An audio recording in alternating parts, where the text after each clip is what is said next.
Question of Price. Part 2. The thought of it arouses rather ill feeling towards you. Masked newcomer, do you know that here in CINTRA, in my castle and in my power, you are just as helpless and close to death as ROEGNER was then at the bottom of the ravine? What will you propose? What price?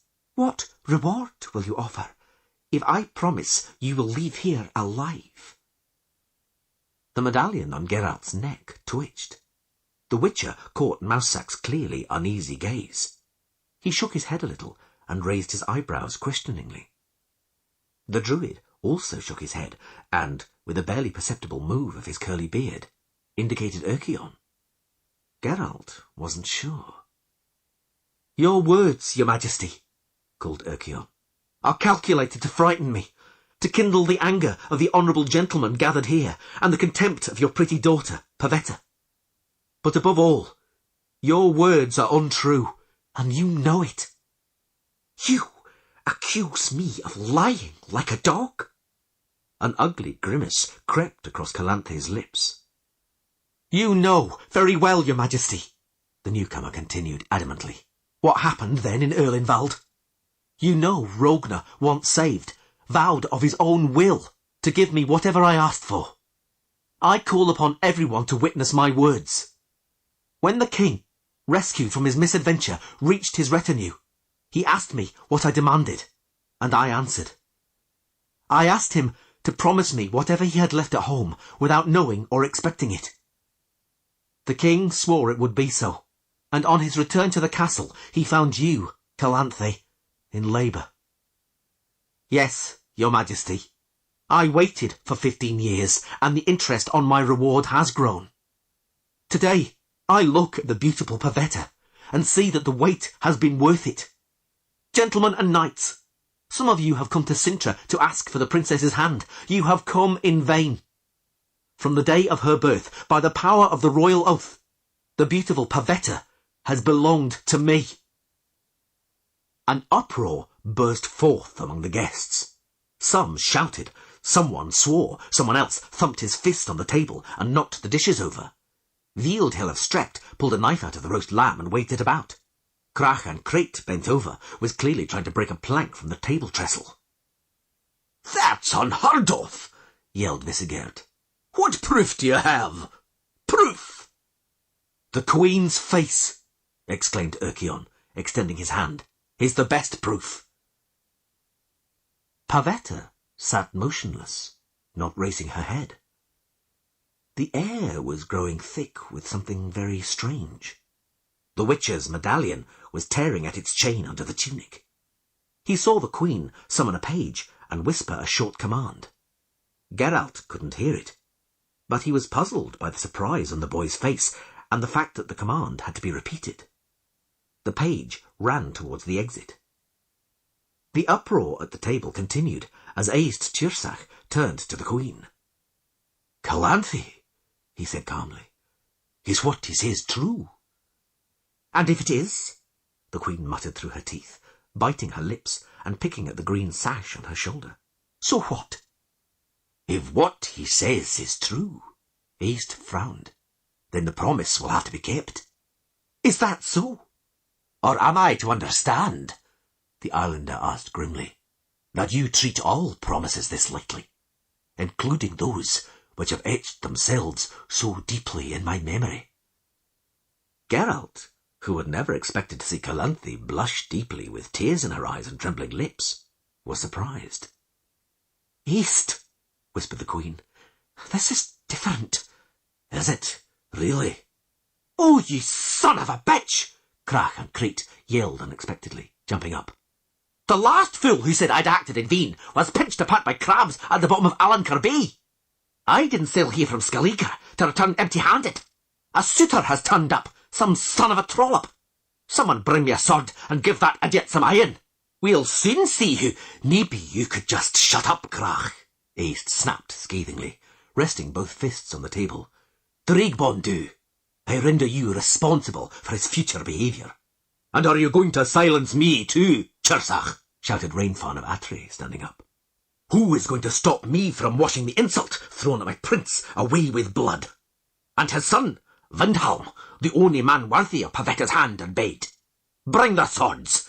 I'll show that Archeon, or whatever he's called, how we of Atre take revenge for such abuse.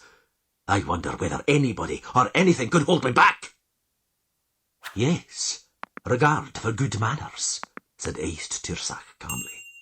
It is not proper to start a fight here, or challenge anyone without permission from the lady of the house. What is this? It's the throne room of CINTRA, and in one you can punch each other's heads and stab each other with knives as the fancy takes you. Everybody started to shout again, to curse and swear and wave their arms about. But the uproar suddenly stopped, as if cut by a knife, at the short, furious roar of an enraged bison. Yes, said Kukudak, clearing his throat and rising from his chair. East has it wrong. This doesn't even look like an inn anymore. It's more like a zoo, so a bison should be at home here. Honourable Calanthe, allow me to offer my opinion.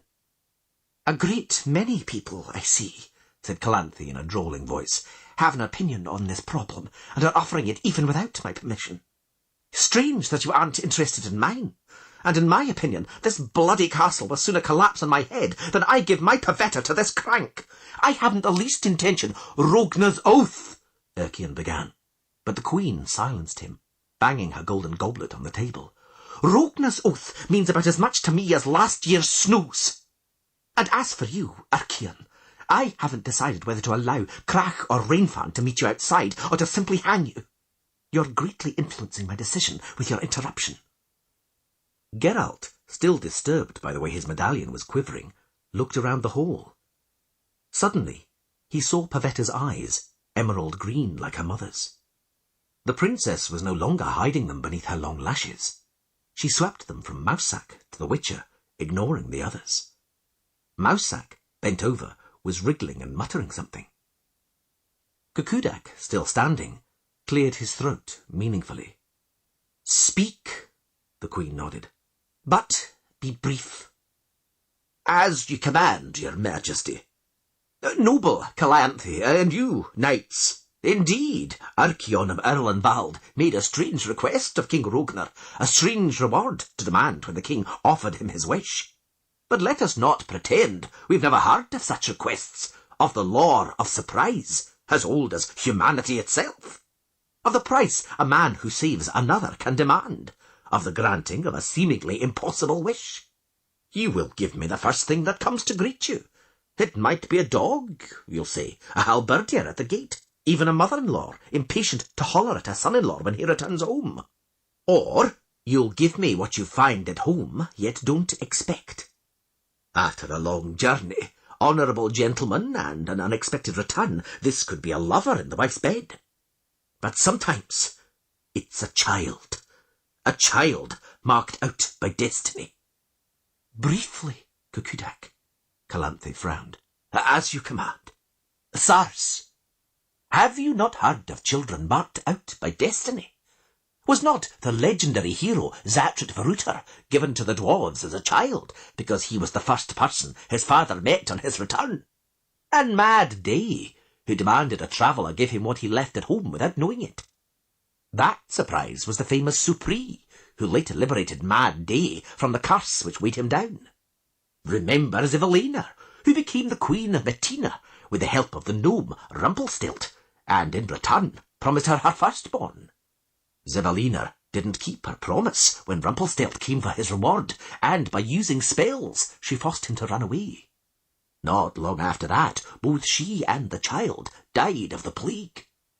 You do not dice with destiny with impunity. Don't threaten me, Kukudak, Calanthe grimaced. Midnight is close, the time for ghosts. Can you remember any more legends from your undoubtedly difficult childhood? If not, then sit down. I ask, your grace, the Baron turned up his long whiskers, to allow me to remain standing. I'd like to remind everybody of another legend. It's an old, forgotten legend. We've all probably heard it in our difficult childhoods. In this legend, the kings kept their promises, and we, poor vassals are only bound to kings by the royal word. Treaties, alliances, our privileges and fiefs all rely on it. And now, are we to doubt all this? Doubt the inviolability of the king's word? Wait until 'tis worth as much as yesteryear's snow? If this is how things are to be, then a difficult old age awaits us after our difficult childhoods. Whose side are you on, Kirkudag? Hollered Rainfawn of Ytre. Silence! Let him speak. This cackler, full of hot air, insults her majesty. The Baron of Teague is right. Silence! Calanthe said suddenly, getting up. Let him finish. I thank you, graciously, bowed Kirkudag, but I have just finished. Silence fell, strange after the commotion his words had caused. Calanthe was still standing. Geralt didn't think anyone else had noticed her handshake as she wiped her brow. My lords, she said finally, you deserve an explanation. Yes, this Archaon speaks the truth. ROEGNER did swear to give him that which he did not expect. It looks as if our lamented king was an oaf as far as a woman's affairs are concerned, and couldn't be trusted to count to 9. He confessed the truth on his deathbed because he knew what I'd do to him if he'd admitted it earlier. He knew what a mother, whose child is disposed of so recklessly, is capable of. The knights and magnates remained silent. Archaon stood motionless, like a spiked iron statue. And Kirkudag, continued Calanthe. Well, Kirkudag has reminded me that I am not a mother, but a queen. Very well, then. As queen, I shall convene a council tomorrow. CINTRA is not a tyranny. The council will decide whether a dead king's oath is to decide the fate of the successor to the throne. It will decide whether Pavetter and the stone of CINTRA are to be given to a stranger, or to act according to the kingdom's interest. Calanthe was silent for a moment, looking askance at Geralt. And as for the noble knights who have come to CINTRA in the hope of the princess's hand, it only remains for me to express my deep regret at the cruel disrespect and dishonour they have experienced here, at the ridicule poured on them. I am not to blame. Amidst the hum of voices which rumbled through the guests, the Witcher managed to pick out Erst Chirsach's whisper. On all the gods of the sea, sighed the islander. This isn't befitting. This is open incitement to bloodshed. Calanthe, you're simply setting them against each other. Be quiet, Aist, hissed the queen furiously, because I'll get angry. Mousesack's black eyes flashed as, with a glance, the druid indicated Rainfawn of Ytre, who, with a gloomy, grimacing face, was preparing to stand.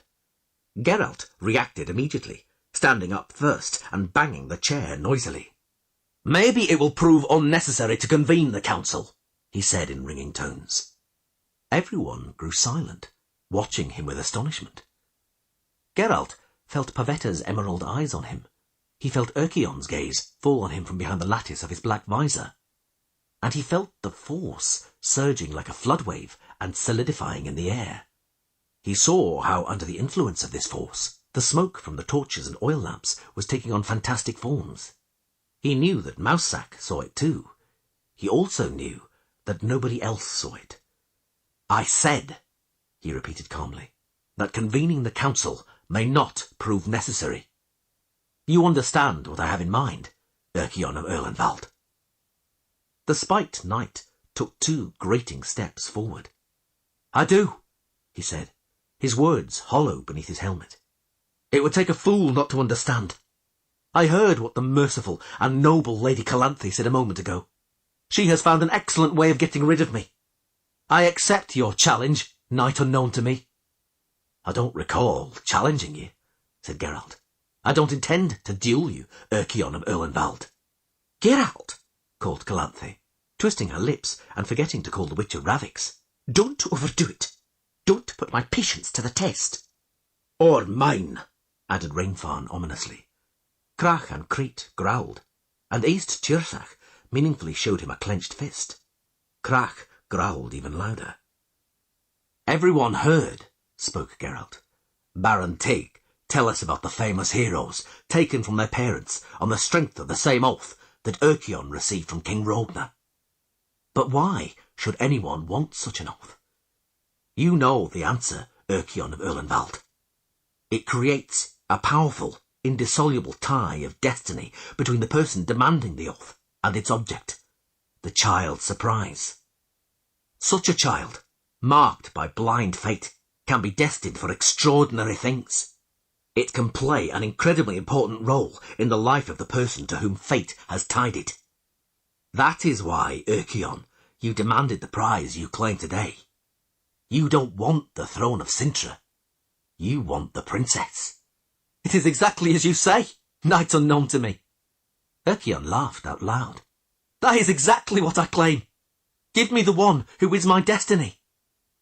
"That," said Geralt, "will have to be proved." "You dare doubt it? After the Queen confirmed the truth of my words? After what you've just said?" "Yes, because you didn't tell us everything. ROEGNER knew the power of the Law of Surprise and the gravity of the oath he took.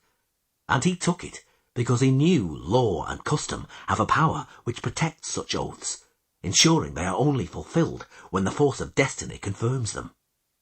I declare, Ercion, that you have no right to the princess as yet.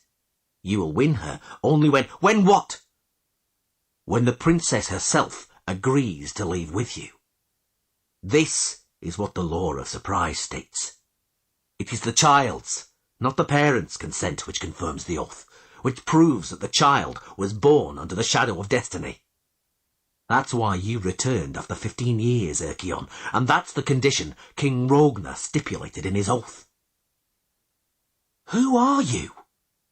I am Geralt of Rivia. Who are you, Geralt of Rivia, to claim to be an oracle in matters of laws and customs? He knows the law better than anyone else, Mousesack said in a hoarse voice, because it applied to him once. He was taken from his home because he was what his father hadn't expected to find on his return, because he was destined for other things, and by the power of destiny, he became what he is. And what is he? A witcher.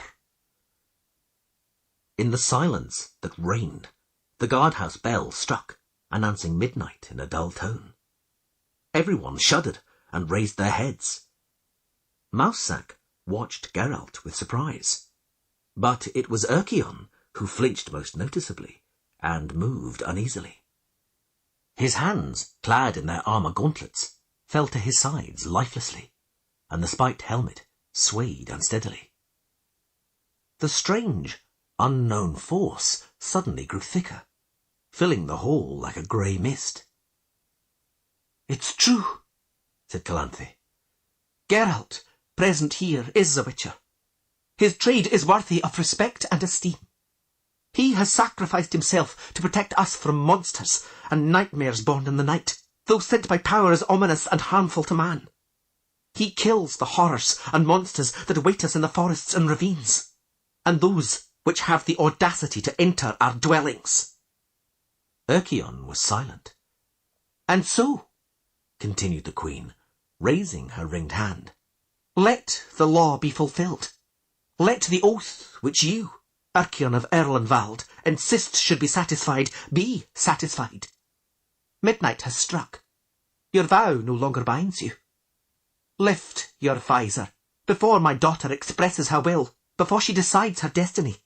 Let her see your face. We all wish to see your face."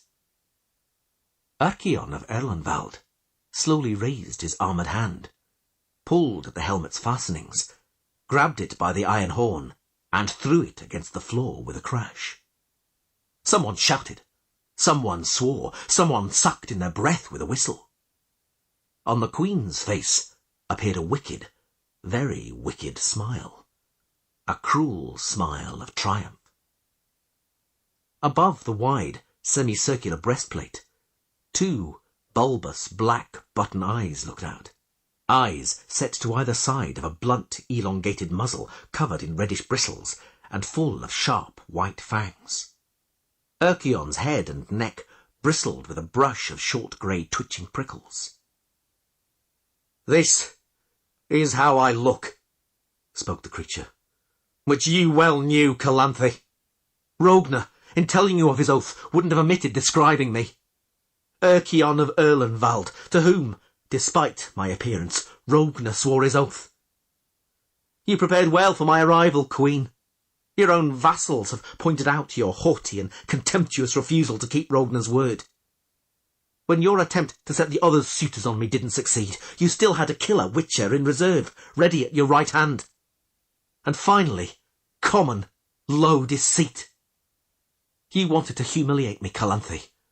Know that it is yourself you have humiliated. Enough!" Calanthe stood up and rested her clenched fist on her hip. "Let's put an end to this. Pavetta, you see who, or rather what, is standing in front of you, claiming you for himself. In accordance with the law of surprise and eternal custom, the decision is yours. Answer. One word from you is enough. Yes, and you become the property, the conquest of this monster. No, and you will never have to see him again." The force pulsating in the hall was squeezing Geralt's temples like an iron vice, buzzing in his ears, making the hair on his neck stand on end. The Witcher looked at Mousesack's whitening knuckles clenched at the edge of the table, at the trickle of sweat running down the Queen's cheek, at the breadcrumbs on the table moving like insects, forming runes, dispersing, and again gathering into one word. Careful. "Pavetta," Calanthe repeated. "Answer. Do you choose to leave with this creature?" Pavetta raised her head. "Yes." The force filling the hall echoed her, rumbling hollowly in the arches of the vault. No one, absolutely no one, made the slightest sound. Calanthe, very slowly, collapsed into her throne. Her face was completely expressionless. "Everyone heard." Erchion's calm voice resounded in the silence. "You too, Calanthe. As did you, Witcher, cunning, hired thug. My rights have been established. Truth and destiny have triumphed over lies and deviousness. What do you have left, noble Queen, disguised Witcher? Cold steel?" No one answered. "I'd like to leave with Pavetta immediately," continued Erchion, his bristles stirring as he snapped his jaw shut. "But I won't deny myself one small pleasure. It is you, Calanthe, who will lead your daughter here to me and place her white hand in mine." Calanthe slowly turned her head in the Witcher's direction. Her eyes expressed a command.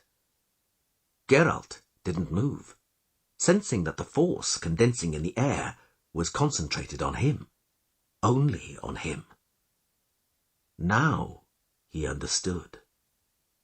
The Queen's eyes narrowed, her lips quivered. "What? What's this?" yelled Krachan Crete, jumping up. "Her white hand, and his! The princess with this bristling stinker, with this pig snout!" "And I wanted to fight him like a knight," Rainfawn chimed in. "This horror, this beast! Loose the dogs on him, the dogs!" "Guards!" cried Calanthe. Everything happened at once. Krachan Crete seized a knife from the table and knocked his chair over with a crash.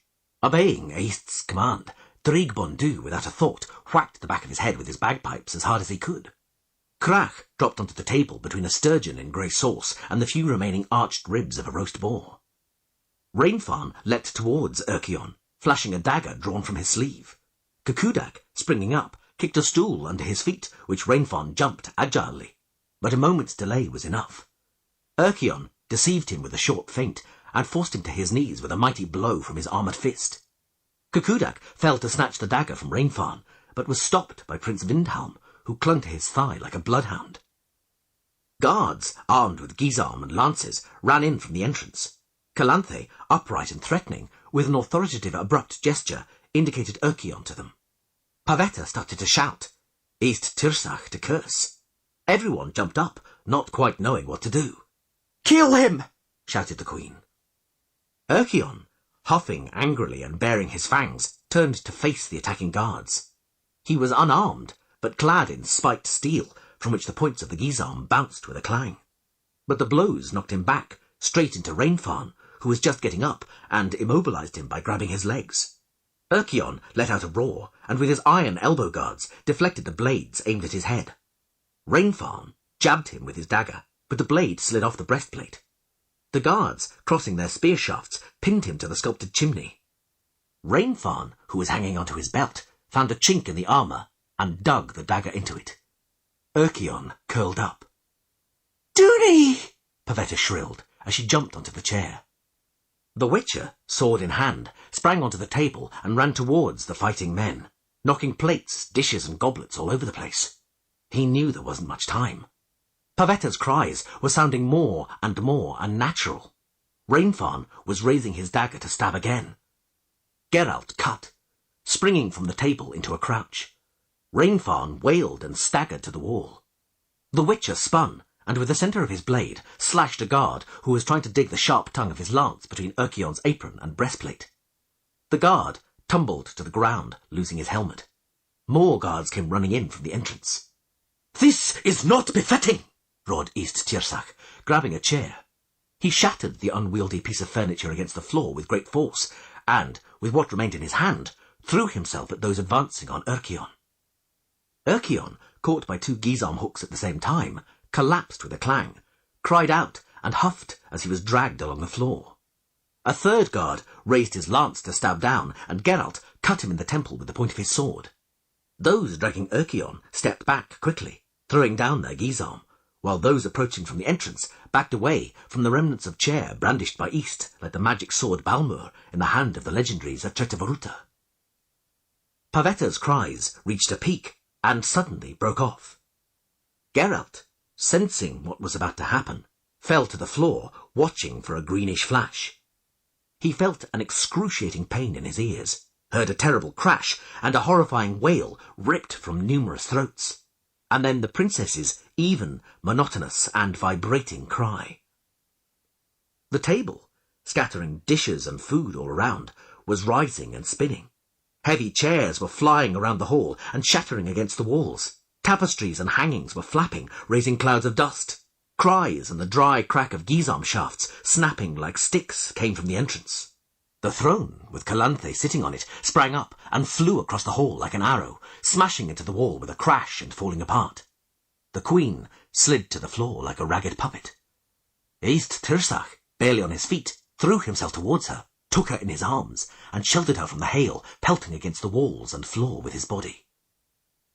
Geralt, grasping the medallion in his hand, slithered as quickly as he could towards Mousesack, miraculously still on his knees, who was lifting a short hawthorn wand with a rat skull affixed to the tip. On the wall behind the druid, a tapestry depicting the siege and fire of Fortress Ortegar was burning with very real flames. Pavetta wailed. Turning round and round, she lashed everything and everybody with her cries as if with a whip. Anyone who tried to stand tumbled to the ground or was flattened against the wall.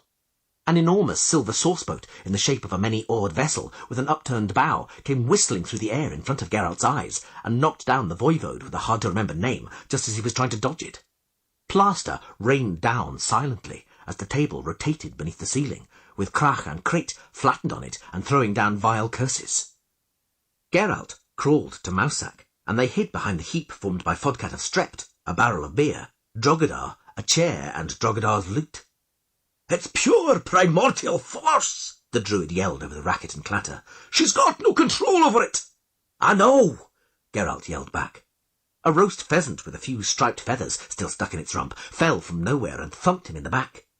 "She has to be restrained! The walls are starting to crack! I can see! Ready? Yes! 1, 2, now!" They both hit her simultaneously. Geralt with the sign of Ard, and Mousesack with a terrible 3-staged curse, powerful enough to make the floor melt. The chair on which the princess was standing disintegrated into splinters. Pavetta barely noticed. She hung in the air within a transparent green sphere. Without ceasing to shout, she turned her head towards them, and her petite face shrunk into a sinister grimace. "By all the demons!" roared Mousesack. "Careful!" shouted the Witcher, curling up. "Block her, Mousesack! Block her, or it's the end of us!" The table thudded heavily to the ground, shattering its trestle and everything beneath it. Crach and Crate, who was lying on the table, was thrown into the air. A heavy rain of plates and remnants of food fell. Crystal carafes exploded as they hit the ground. The cornice broke away from the wall, rumbling like thunder, making the floors of the castle quake. "Everything's letting go!" Mousesack shouted, aiming his wand at the princess. "The whole force is going to fall on us!" Geralt, with a blow of his sword, deflected a huge double-pronged fork which was flying straight at the druid. "Block it, Mousesack!" Emerald eyes sent 2 flashes of green lightning at them. They coiled into blinding, whirling funnels, from the centres of which the force, like a battering ram which exploded the skull, put out the eyes and paralysed the breath, descended on them. Together with the force, glass, majolica, platters, candlesticks, bones, nibbled loaves of bread, planks, slats, and smouldering firewood from the hearth poured over them. Crying wildly, like a great capercaillie, Castellan Haxo flew over their heads.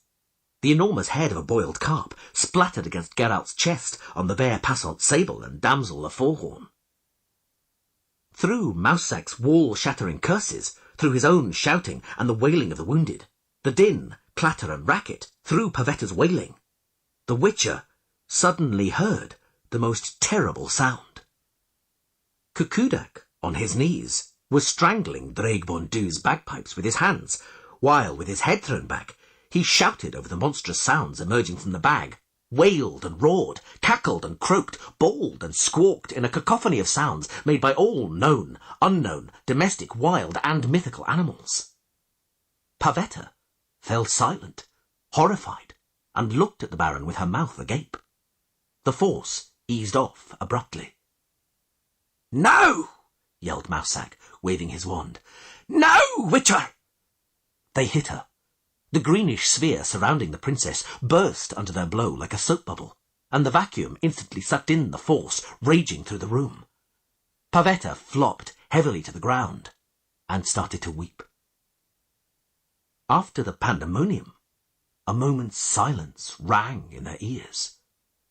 Then, with difficulty, laboriously, voices started to break through the rubble and destruction, through the broken furniture and the inert bodies.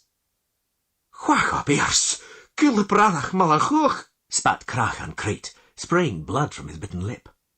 "Control yourself, Crach," said Mousesack with effort, shaking buckwheat from his front. "There are women present." "Calanthe, my beloved, my Calanthe," East Chirsac said in the pauses between kisses. The Queen opened her eyes, but didn't try to free herself from his embrace. "East, people are watching," she said. "Let them watch." "Would somebody care to explain what that was?" asked Marshal Visigerd, crawling from beneath a fallen tapestry. "No," said the Witcher. "A doctor!" Vindhalm of Atre, leaning over Rainfawn, shouted shrilly. "Water!" Vealdhill, one of the brothers from Strect, called, stifling the smouldering tapestry with his jacket. "Water! Quickly!" "And beer!" Cucudac croaked. A few knights, still able to stand, were trying to lift Pavetta, but she pushed their hands aside, got up on her own, and unsteadily walked towards the hearth. There, with his back resting against the wall, sat Erchion, awkwardly trying to remove his blood-smeared armour. "The youth of today," snorted Mousesack, looking in their direction. "They start early. They've only got one thing on their minds." "What's that?" "Didn't you know, Witcher, that a virgin, that is, one who's untouched, wouldn't be able to use the Force?" "To hell with her virginity," muttered Geralt. "Where did she get such a gift anyway? Neither Calanthe nor ROEGNER. She inherited it, missing a generation and no mistake," said the Druid. "Her grandmother, A dahlia could raise a drawbridge with a twitch of her eyebrows. Hey, Geralt, look at that! She still hasn't had enough. Calanthe, supported by East Tirsach's arm, indicated the wounded Urkion to the guards. Geralt and Mousak approached quickly but unnecessarily. The guards recoiled from the semi-reclining figure, and whispering and muttering, backed away. Urkion's monstrous snout softened, blurred, and was beginning to lose its contours. The spikes and bristles rippled and became black, shiny, wavy hair and a beard which bordered a pale, angular, masculine face, dominated by a prominent nose. "What?" stammered East Tirsach. "Who's that? Urkion?" "Duny," said Pavetta softly. Calanthe turned away with pursed lips. "Cursed," murmured East. "But how?" "Midnight has struck," said the Witcher. "Just this minute. The bell we heard before was early. The bell ringer's mistake. Am I right, Calanthe?" Right, groaned the man called Duny, answering instead of the Queen, who had no intention of replying anyway. But maybe instead of standing there talking, someone could help me with this armour and call a doctor? That madman Rainfawn stabbed me under the ribs. "What do we need a doctor for?" said Mousak, taking out his wand. "Enough!" Calanthe straightened and raised her head proudly. "Enough of this! When all this is over, I want to see you in my chamber, all of you, as you stand. East, Pavetta, Mousak, Geralt, and you. Duny. Mousak?" "Yes, your Majesty." "That wand of yours. I've bruised my backbone, and thereabouts." "At your command, your Majesty."